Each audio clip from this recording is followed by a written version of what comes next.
Oui, nous votons contre ces manifestations, enfin ces soutiens qui ne sont pas dans les compétences logiques d'une collectivité locale. Et je souligne juste le manque de choix qui est fait par la collectivité sur ses partenaires. Parce qu'on n'a pas 4, 5, 6 partenaires ou 10 partenaires comme ça avait été annoncé, mais on a toujours une kyrielle d'organismes dans tous les pays du monde.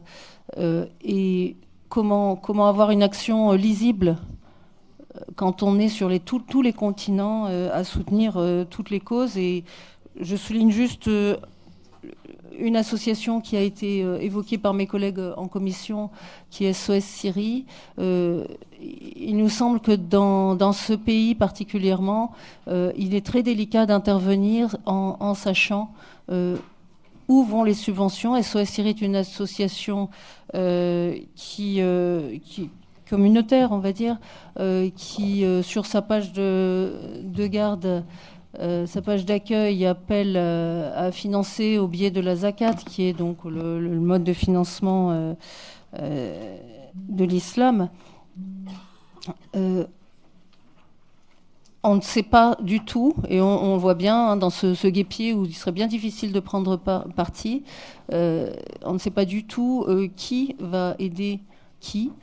Et où vont partir, même si le ministère des Affaires étrangères vous a donné le feu vert, c'est bien insuffisant pour s'engager. Donc, raison de plus donc, pour ne pas voter cette subvention. François ?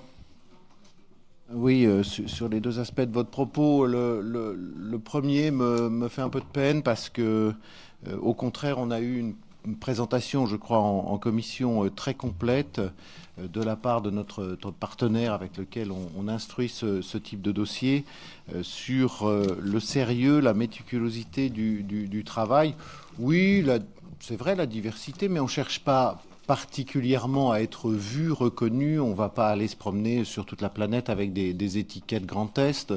Ce qui a été, je crois, au contraire démontré, c'était que on se concentrait sur des actions extrêmement concrètes permettant d'avoir un vrai résultat.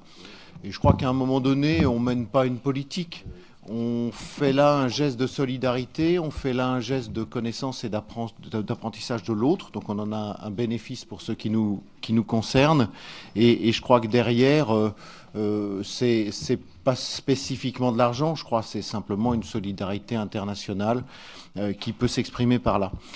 Sur le deuxième volet, je dois dire quand même ma grande surprise. Alors, effectivement, qui est un petit cran en dessous de celle qu'on a pu connaître en commission, puisque nous avons eu de la part de votre représentant en commission un paysage politique de la Syrie clair, à défaut d'être subtil, puisqu'il y avait d'un côté terroriste et de l'autre côté bon. Alors le côté bon, c'est celui qui quand même ces derniers jours, je crois, a démontré qu'il avait une forme d'excellence effectivement bien particulière et une conception de la bonté qui lui est tout à fait personnelle, qui doit sans doute être un schéma culturel, j'imagine. Donc je crois que c'est extrêmement simpliste et que tout au contraire, et dans cette opération-là justement, on n'est pas en train de prendre position politiquement, et je crois qu'on en serait bien incapable, et qu'en tout cas, évidemment, ce résumé tel qu'il se présente n'est pas celui de la réalité du terrain. On fait tout le contraire. On s'appuie sur une personnalité reconnue, un grand professeur de notre région qui connaît bien le terrain sur le plan humanitaire. Sur le plan humanitaire. Et pardon, mais sur le plan humanitaire, toute personne victime, toute personne blessée, quelle qu'elle soit, doit être et peut être secourue. C'est ça l'objet de cette intervention. Donc SOS Syrie ou un autre, ça ne prend pas position, ça soigne des victimes, madame. Madame, explication de vote. Tout d'abord, mon collègue en commission n'a jamais dit, Monsieur Werner, Mon collègue en commission n'a jamais dit que Bachar el-Assad était un bon. Il a même dit qu'il n'approuvait pas forcément, que nous n'approuvions pas forcément son action politique, qui a été soutenue en revanche par certains partis, ardemment soutenue par certains partis qui ont été au pouvoir. Hein. Donc nous n'avons jamais rien eu de commun avec lui.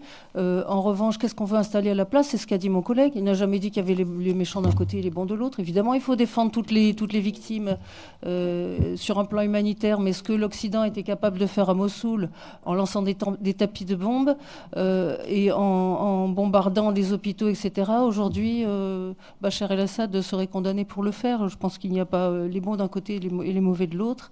En revanche, cette association-là, nous n'avons pas de raison particulière de lui faire confiance.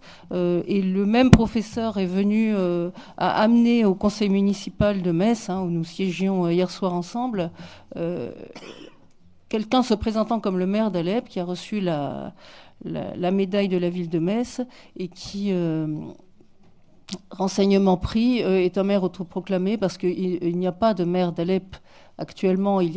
Enfin, maintenant la situation est réglée, mais je veux dire que c'est beaucoup trop compliqué pour que nous puissions prendre des positions comme ça avec le camp du bien, le camp du mal, et nous sommes les humanitaires au milieu de tout ça. Voilà.